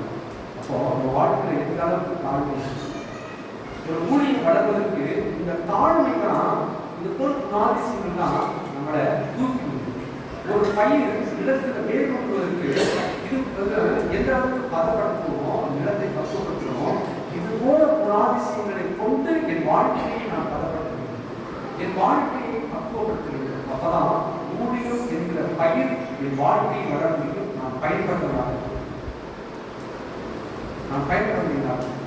இந்த பக்குவங்கள் இல்லாமல் இருக்கும்போது என் வாழ்க்கை யாருக்கும் பயன்படாது. அதான் சொல்றாங்க, ஊழியத்தை நாம் செய்வது எத்தனை யாருக்கும் செய்கிறோம், அதான் முக்கியம். அடுத்தது என்ன சொல்லுங்க, நான் சிறியன் என்று காலத்துக்கிறார். நம்ம என்ன பண்ண முடியாது, ஒரு காலமும் நம்ம நெவர் கிவர் ப்ரௌட் பெருமைக்கு நம்ம இடம்படுத்துறது. நான் யார் தெரியுமா, என் ஃபேமிலி யார் தெரியுமா, வர தாழ்மையோடு இருக்கேன். அடுத்தது சொல்றாங்க அப்படின்னா, அடுத்த பாயிண்ட் பொறுமை. பொறுமையாகும் ஊழியத்தில் நிறைய நேரங்கள் கேட்கணுமா, பொறுமையோடு இருக்கிற. 5வது பாயிண்ட் என்னன்னா, பொறுமையோடு இருக்கிறது. பொறுமையோடு இருக்கிறது. பொறுமை இன்னொரு அர்த்தம் என்ன தெரியுங்களா, கவலைப்படாமல் இருக்கு. பொறுமையோட இன்னொரு மீனிங் வந்து கவலைப்படாமல் இருக்கு. இதனாச்சு அதனாச்சு இதனாச்சு கவலைப்பட்டே இருக்கும். பொறுமையோடு இருக்கிறது இன்னொரு மீனிங் கவலைப்படாமல் இருக்கு. அப்போ பொறுமை கொஞ்சம் கசப்பாக இருக்கும், ஆனால் அந்த கனி இனிப்பா இருக்கும். அவசரம் உடனடியாக ஆன்சர் கிடைக்கும், கொஞ்சம் கசப்பா இருக்கும். அப்போ நம்ம பொறுமையோடு பொழுது நம்மளுடைய அந்த ஃப்ரூட் எப்படி இருக்குமா, இனிப்பா இருக்குமா. அப்போ நமக்கு என்ன பண்றோம், ஒரு ஞாபகம் வச்சுக்கணும், தேவன் சகலத்தையும் சரியான நேரத்தில் நடப்பிக்கிறவர் அப்படிங்கிற அந்த இது நம்ம கரெக்டாக வச்சுக்கணும். கடவுள் எல்லாத்தையும் சரியான நேரத்தில் தருவார் அப்படிங்கிறத நம்ம சொல்லணும். ஒரு பிலீவர்ஸுக்கு முக்கியமான காரியம் தெரியுமா, பொறுமை ரொம்ப முக்கியமா. பொறுமை பொறுமை பொறுமை. இந்த பேஷன்ஸ் இஸ் வெரி இம்பார்ட்டன்ட். இந்த பேஷன்ஸ் இஸ் இம்பார்ட்டன்ட். நான் சொல்றேன், கேஸ் உண்டாகாது, ரொம்ப நல்லா முடிச்சு. பிஹெச்க்கு 1 பைசா காசு பண்ண மாட்டாங்க. ஆனால் இன்னொரு கெட்ட பார்த்தீங்கன்னா பிஹெச்க்கு எதுவுமே சொல்லி தர மாட்டாங்க. தெரியாது பாவம். ஆனால் சேர்க்கிற ஆளுனா முத்தா சேர்ப்பாங்க. நல்லா எவன் தேர்வானோ அவனா எழுதி அவனா முடிச்சுட்டு இவங்க கைட்டு வேற ஆளுநர் கேட்கக்கூடாது, ஏன்னா அவருக்கு அவமானம். அதனால சேர்க்கும் போது நல்ல கேட்க சேர்த்துவார். அதெல்லாம் கேஸ் அவர் என்ன, நான் டெய்லி கால் ஓட்டிக்கணும். நான் வந்து பிஎஸ்எல் ஆஃபீஸில் அடி பண்ணிட்டேன். அவர் டெய்லி 8:30 காலையில் 8 முதல் 2 வரை வரும். அதுக்கு பாக்கி இருக்கும். அதுக்காக யாரா இதையோட கேட்பான் சீனியரா சார் நீங்கள் சீனியர் சார் நான் ஜூனியர் சார் அப்படின்னு கேட்க மாட்டார். அது போவோம் அதை கூட கெச்சு நீங்கள் சாந்தி மேடம் கலந்துப்போம் முன்னாடி சொல்கிறது சாந்தி மேடம் நீ போனீங்க எப்படி அப்புறம் போகிறோடனே அவர் சீனியர் அவருக்கு அடுத்ததான் இந்த கெச்சு உடனே சீனியர் கீழே திட்ட முடியாது. திட்டம் என்ன திட்டம் அறிவு கலாச்சாரம் எந்த மாதிரி திட்டம் நம்ம அப்படி குழந்தைகளோட இருக்காங்க மேடம். நான் அந்த மாதிரி நான் பஸ் ஸ்டாப்பில் ஏழை முக்காலுக்கு வந்துருப்பேன். காலேஜ் பஸ் ஏழை முக்காலுக்கு கிராஸ் ஆகும். அவங்க ஜன்னல் உட்காந்துருப்பாங்க. நான் ஏழை முக்காலே நிற்கிறத நம்ம பார்த்துருவாங்க. ஆனால் நான் காலேஜுக்கு அதை வெயிலை கூட்டிகிட்டு போனாலும் லேட்டாக போனால அதை வெயிலை திட்ட முடியாதால என்னை திட்டே இருப்பாங்க. நான் சொல்லிட்டு இருப்பேன். அப்புறமா ஒரு நாள் கிளாஸ் இல்லடா உங்களுக்கு தெரியுங்களா அந்த ஆள் திட்டம் முடியாடா திட்டம் சரிங்களா. அப்போ வேணும்னா அப்போ என்ன மேடம் கேட்பீங்க நான் சொல்லியிருக்கலாம். நான் பொருளையோட சயின்ஸ் அவங்களும் என்னுடைய டீச்சர் இன்னும் மை டியர் சன் அப்படின்னு தான் மெசேஜ் இருப்பாங்க. மை டியர் சன் அப்படின்னு தான் மெசேஜ் பெர்ஃபெக்டாக சாங் மை டியர் சன் அப்படின்னு காரணம்னா இந்த பொறுமையோடு இருக்கிறது நமக்கு அடையத்தை பாதுகாப்பான நமக்கு உதவி செய்து. ஸோ பொறுமை ரொம்ப முக்கியம் அப்படின்னு சொல்லிட்டாங்க. அடுத்தது நம்முடைய பொறுமை இல்லாத நடக்குமா அநேக தர்க்கங்கள் நடக்கும், அநேக குழப்பங்கள் நடக்கும், அநேக பிரச்சனைகள் நடக்கும், கன்ஃபியூஷன் ஆகும். கண்டது மாட்டும் கண்டதுல முள்ளு மேல பட்ட சேர மாதிரி பொறுமை இல்லாட்டினா அதை அழகாக எடுக்க தெரியாது. அப்படியே போய் மாட்டிக்கு கடைசியில வாழ்க்கை கிழிஞ்சி நான் சின்ன விஷயத்தை பெரிய விஷயமாகி போய் மாட்டிக்கிட்டு ஊழியர்கள்ல அநேக நேரங்கள் ஊழியமாக இருந்தாலும் சரி, குடும்பமாக இருந்தாலும் சரி, தனிப்பட்ட வாழ்க்கையாக இருந்தாலும் சரி, ஆண்டவருடைய ஆயுதமான இந்த அவருடைய சாயலான இந்த பொறுமையை என் வாழ்க்கையை நான் கற்றுக்கொள்கிறேன். பொறுமை உங்களோட வாழ்க்கையில இதெல்லாம் எது அப்படின்னா இந்த பொறுமை, மனதிற்கும், தாழ்மை, அனைத்து சமாளித்தது, பரிசுத்தம் இதெல்லாம் என்னதுன்னா என் வாழ்க்கையை சரி செய்யக்கூடியது, என் உள்ளத்தை பதப்படுத்தக்கூடியது. இதெல்லாம் ஊழியம். ஸோ ஊழியத்துக்கு முன்னாடி these are our attitudes. இந்த ஆட்டிடியூட்ஸ் எல்லாம் இருக்கணும் என் வாழ்க்கையில். இதை நம்ம பார்க்கணும். அடுத்தது ஒரு காரியம் வரிசை மூணுல பொறுமையாகும். அடுத்தது ஒரு அழகா ஒருவரை தாங்கி குறைபாடு உண்டானால் கிறிஸ்து உங்களுக்கு மன்னித்து கூட ஒருவரை ஒருவர் மன்னியுங்கள், ஒருவரை ஒருவர் மன்னியுங்கள். The attitude of forgiveness is very important. Forgiveness is very important. அதாவது மன்னிப்பு நற்செய்தி அறிவிக்கிறேன்னா நான் ஏன் இன்னொருத்தர் மன்னிக்காட்டா என்ன நம்ம கூடி எதற்காக செய்யறோம்?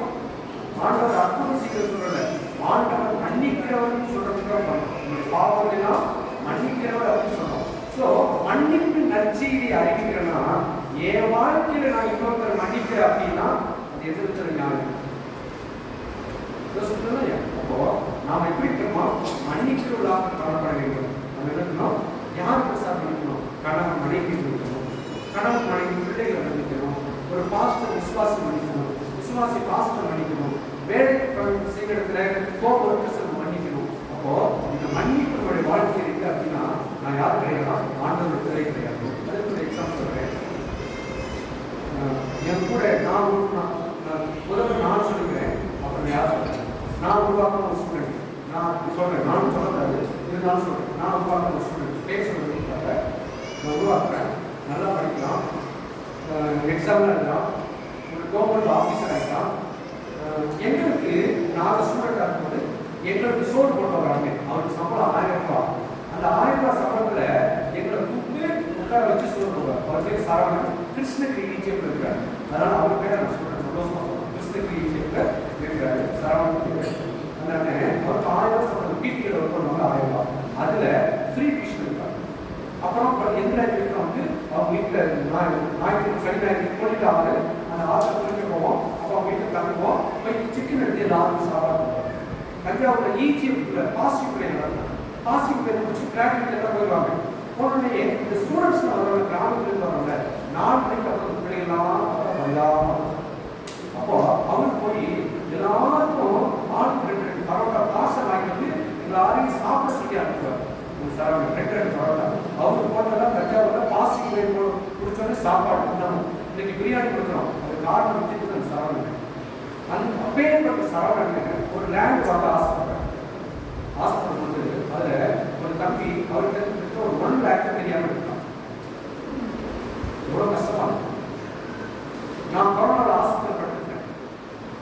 என்னால் மன்னிக்கவே முடியல. EU ஈஜிப்ட் மீட்டிங் போவோம், வருவோம், பேச முடியாது. நான் திரும்பி போயிடுவேன். கடைசியில் கண்டுபிடிச்சி இந்த படத்தை ரெக்கவர் பண்ணி கொடுத்துட்டோம். கண்டுபிடிச்சி யாருக்கு தேவை படத்தை ரெக்கவர் பண்ணி அந்த பாதிப்பா கண்டு கொடுத்துட்டோம். அவன் இல்லைன்னு மறுக்கிறான். அடுத்து போலீஸுக்கு போகிறான். சரி, போலீஸ் ஸ்டேஷன் போகலாம் அப்படின்னா அவனே சாயங்காலம் போலீஸ் போகிறவங்க வர வேண்டாம், நீங்களே முடிச்சுக்கணும் போலீஸ் சொல்கிறாரு. அப்படி பார்த்துட்டு கன்ஃபியூஷன் ஆகி அடுத்த தப்பு பெரிய தப்புல போய் மாட்டிக்கிறாங்க. பயந்துட்டு பஸ்ஸில் அப்படிங்கிற கவுன்சில் பண்ணி கொண்டு வரலாம், ஒத்துக்க மாட்டேங்கிறாங்க. அப்போ எங்கே பிடிச்சோமோ அந்த பர்டிகுலர் லேடியை பிடிச்சி இந்த படத்தை வாங்கணும் ரொம்ப நாள் கண்டுபிடிச்சதுக்கப்புறம் அவன் தம்பி வந்து சொல்கிறான், அண்ணே நான் அண்ணன் படம் தப்பு தான், படத்தை நான் சர்வீஸ் பண்ணிட்டேன் கொடுத்து அதை கண்ட முடியும். இப்போ எப்படி பண்ணிக்கிறது? நான் முடியவே இவ்வளோ கஷ்டம். நமக்கு சோர்வு கணக்கு பண்ணுறாங்க. அப்படி நான் நினைக்க முடியல. கடைசியில் இப்போ நான் 3 வருஷம் அங்கே பேசுகிறேன். இந்த பொங்கல் ஹாலிடேஸில் மகாயிலிருந்து மீட்டிங் நடத்துனாங்க. அது நம்ம லீவு காலம் இப்போ ஈஜிப்ட் டாக்டர் ஜோசப் நானும் கேட்டேன். அவளும் வந்தா சொல்லிக்கூடிய நிறைய கடமை சர்ச்சில் கடவுள் என்னோட பேசுவார், பேசுவார். திரும்பி பார்த்தா அவன் மாட்டான். ஈஜிப்ட்ல மீட்டிங்கில் சந்தியாவில் பேசுவாங்க, திருச்சியில் கேம்ப் பண்ணுவேன். ஒருத்தர் மன்னிக்காமல் இருக்கையே அப்போ உடனே அவனை ஞாபகம் வரும். அப்புறம் அந்த மீட்டிங்கில் அதே ஒரு செய்தி வருது, அவனுக்கு பார்த்துக்கிறான், நானும் பார்த்துக்கிறேன். நான் நேராக போய் மன்னிக்க முடியல. அவன்கிட்ட ஏன்னா அவன் பண்ணுறதுல ஒரு காமெடியில அதே ஜோசப் அங்கிள் இவங்க கூட நான் பேசி 3 வருஷம் ஆகும். ஆனால் அவன் மன்னிக்க ஏன் பேசுறது அவன் விஷயம் தெரியாது. ஏதோ ஒரு பிரச்சனை இருக்கு, நான் 3 வருஷமா பேசலை. ஆனால் அவன் மன்னிப்பு குழப்பம் வந்து உடனே அவன் உடனே கூப்பிட்டு டாக்டர் வாங்கி கூப்பிட்டு இப்போ மறுபடியும் கட்டி பிடிச்சி உன்னை நான் நேசிக்கிறேன் அப்படின்னு புத்தகத்துக்கு கை விட்டேன். அவனும் சாரி இருக்கிறேன், சரிங்களா? சாரி என்று கை கொடுப்பான். 3 வருஷத்துக்கு அப்புறம் இப்போ நான் அவனை நம்பிக்கிறேன். ஒருவரை ஒருவர்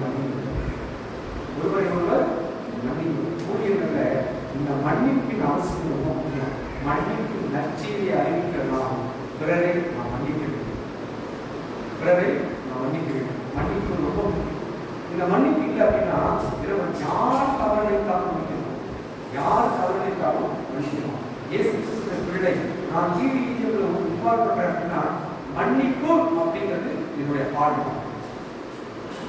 மன்னிப்பு அப்படின்னா அது என்னுடைய அடையாளம். யார் இயேசு கிறிஸ்து. நான் செஞ்ச அக்கிரமம், நான் செஞ்ச பாவம், என் திமிரு எல்லாத்தையும் கடவுள் மன்னிச்சாரு. நான் இவனையே மன்னிக்க முடியல.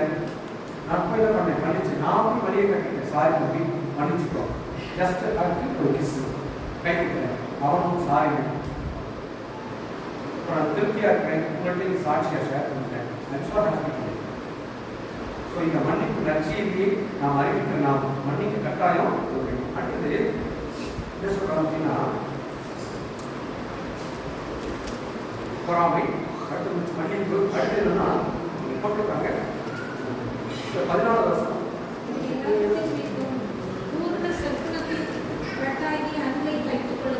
அன்பை தரித்துக் கொள்ளுங்கள் அப்படின்னா அன்பு கூற பழகுங்கள். எப்படி அன்பு கூறுறது? அன்பு இல்லாமல் விசுவாசியாக இருக்க முடியாதா? அன்பு இல்லாமல் விசுவாசியாக இருக்க முடியாது. நான் விசுவாசி சார் ஈஸியாக அப்ரோச்சுக்கு பர்சனாக இருக்கணும். வேலை வந்து ஏப்பா அந்த ஹெச்ஓடியா அப்படி நம்ம கிறிஸ்டியன் ஹெச்ஓடினா அவ்வளோ சந்தோஷமா இருக்கும். எல்லாரும் படிப்போம். நான் காலேஜ் படிக்கும்போது எனக்குலாம் அந்த ஏசி கொடுக்குறது சொல்லணும். எல்லாருக்கும் நான் யாருக்கும் பேச மாட்டேன். நானா போய் எல்லாருமே மாப்பிள்ளை மச்சா அப்படி எல்லாரும் 7000 பேர் பழகிறானா 3000 பேர் ஏன் தெரியுமா? அப்போதான் எல்லாருமே பழகினானா இந்த கேம்ப் கிட்ட வருவாங்க, கிறிஸ்மஸ் கேம்ப் கிட்ட வருவாங்க. அப்புறம் வழியெல்லாம் போய் எல்லாருமே பழகினாங்க, எல்லாருமே பழகும். இதுக்கு அன்பு செலுத்த பழகுங்க. அன்பு ரொம்ப முக்கியம். அன்பு இல்லையே ஒன்றும் இல்லை. அன்பு இல்லாமல் விசுவாசியாக இருக்க முடியாதா? எல்லாவற்றுக்கும் மேலாக பவுல் சொல்றாரு, அன்பை தரித்துக் கொள்ளுங்கள். எல்லாம் சரி பார்க்கவில்லை திருச்சொல்லி உங்களுடைய ஆவிக்குரிய மக்கள் வாழ்க்கையில அன்பு என்ன இருக்கணுமா? நம்முடைய எப்பெல்லாம் அன்பு இருக்கணுமா? நம்முடைய அணுகுமுறை, நம்முடைய நடத்தை, நம்முடைய குணாதிசயம் எல்லாத்துலையும் கிறிஸ்துவை காண்பிக்க வேண்டும். அதுதான் எல்லாத்துலையும் என்ன இருக்கணும்? கிறிஸ்துவை காண்பிக்கணும். 45 டேஸ்க்கு முன்னாடி கும்பகோணத்தில் காலம் சொல்றேன்.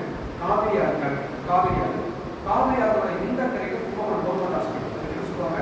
சவுத் இந்தியன் கேம்பிரிட்ஜ் இன்ஸ்டியூட் சொல்லுவாங்க. 160 ஆண்டுகளுக்கு முன்னாடி ஆரம்பிச்சிருக்காங்க. ஆங்கிலேயர்கள் ஆரம்பிச்சிருக்காங்க. சவுத் இந்தியன் கேம்பிரிட்ஜ் சொல்லுவாங்க. டேட்ஸ் எப்படி இருக்கோம். அதனால இது சொல்லுவாங்க. இந்த பக்கம் என்ன கவர்மெண்ட் ஹாஸ்பிட்டல். இப்போ குறுக்கு ஒரு பாடம் நடைபாடம். அந்த பாடத்தில் அங்கேயே பேஷண்ட்டு இந்த பக்கம் இந்த கையில் காலேஜ் முடியாதவங்க இப்போ ரத்தம் விசாரம் அவங்க வந்து கிராஸ் பண்ணுற முதல் டிபார்ட்மெண்ட் இங்கிலீஷ் டிபார்ட்மெண்ட். வேற இங்கிலீஷ் டிபார்ட்மெண்ட் ஆவாங்க. சார் சார் நான் யார் வந்தாலும் இந்த காலேஜில் என்சிசி சார் இருப்பாங்க அல்லது என்எஸ்எஸ் இருக்கும். அது மூலமாக ரத்தம் கொடுப்பாங்க. அது கொடுக்குறதுக்குள்ளே அவங்க அது போய் பிரின்சிபல் சார் ஸ்டூடெண்ட் சேரி என்எஸ் பாய்ஸ் பிரின்சிபல் இருக்கு அவங்க எல்லாம் சேர்த்துக்குவோம். அது அந்த சார் போகையா அப்படின்ட்டு நான் யாராவது சரியாக நிறைய ஸ்டூடெண்ட்ஸ் வச்சுருக்கேன். ரத்தம் கொடுத்தா அவன் கொடுத்தாங்களா இவங்க கொடுத்தாங்களா அப்படின்னு ஒருத்தருக்கு தேடி போனோம். அவங்க ஒருத்தர் கிடைச்சான். இன்னொருத்தர் சரி வாரம் 2 பேருக்கு போவோம் அப்படின்னு நானும் ஒருத்தர் எடுத்துருக்கோம்.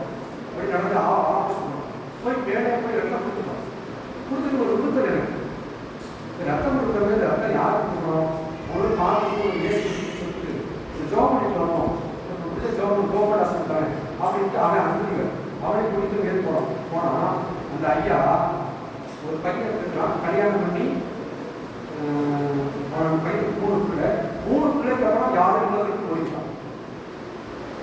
இப்போ அந்த மருமகளை கவனிக்கணும், 3 பேரப்பிள்ளைகளை கவனிக்கணும். இவர் தான் நல்ல சோர்ஸ் ஆஃப் இன்கம் அவங்க வீட்டில்.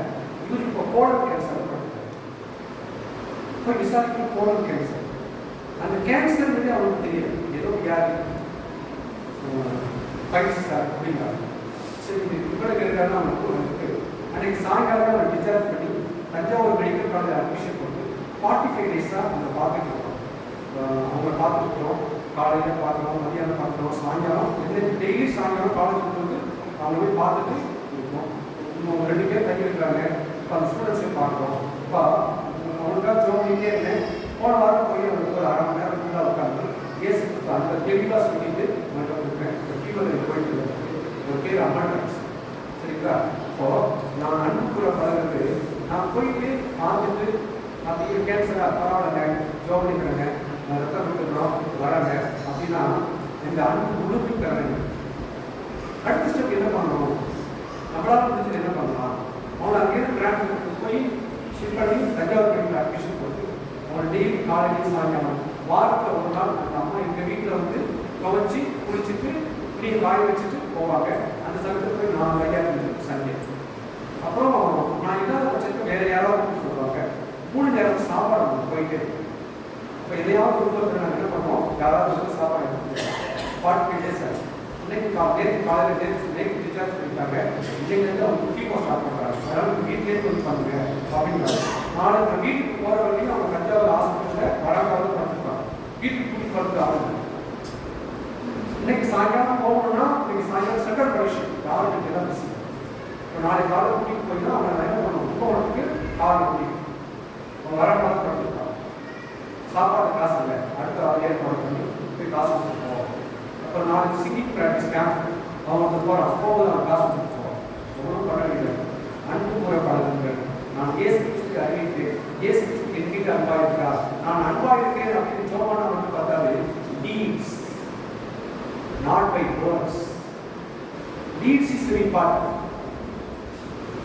ஸோ இதுதான் கிறிஸ்துவை அன்பை எப்படி காமிக்க முடியும்? நான் ஒரு 24வது சேவை செஞ்சுட்டு 26வது நான் போய் சொல்றேன்.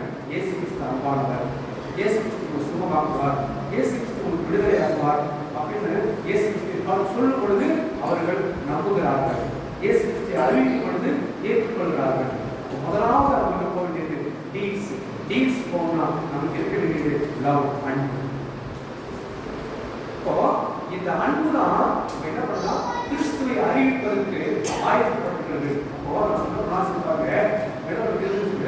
அனைவரையும் சமமாக நடத்துங்கள், பரிசுத்தத்தை காத்துக்கொள்ளுங்கள், மனதுக்கு பணிவை செய்யுங்கள், தாழ்மையாக இருங்கள், பொறுமையாக இருங்கள், ஒருவரை ஒருவரை மன்னியுங்கள், அன்பு கூற பழகுங்கள், அன்பு கூற பழகுங்கள். ஸோ அன்பு இல்லாமல் நமக்கு முடியாது. அவருடைய நடத்தை என் வாழ்க்கையில் காணணும். அவருடைய நடத்தை என் வாழ்க்கையில காணணுமா? அவரது பணியில நம்ம என்ன பண்ணலாம்? அவருடைய பாணியிலேயே நம்ம வாழணும். அவருடைய பாணியிலேயே நம்ம மதிப்பு கொடுக்கணும். இயேசு கிறிஸ்து எப்படி வாழ்ந்தாரோ அவரை மாதிரியே நான் வாழணும், அவரை மாதிரியே நான் மதிக்கணும். ஸோ அப்படி ஸோ இது போல குணாதிசயங்களாக நம்ம வாழ்க்கையில காணணும். இதுதான் அழகா சொல்றாங்க. நம்ம வந்து இப்படிப்பட்ட வாழ்க்கை வாழ்வது நம்ம என்ன பண்ண முடியுமா?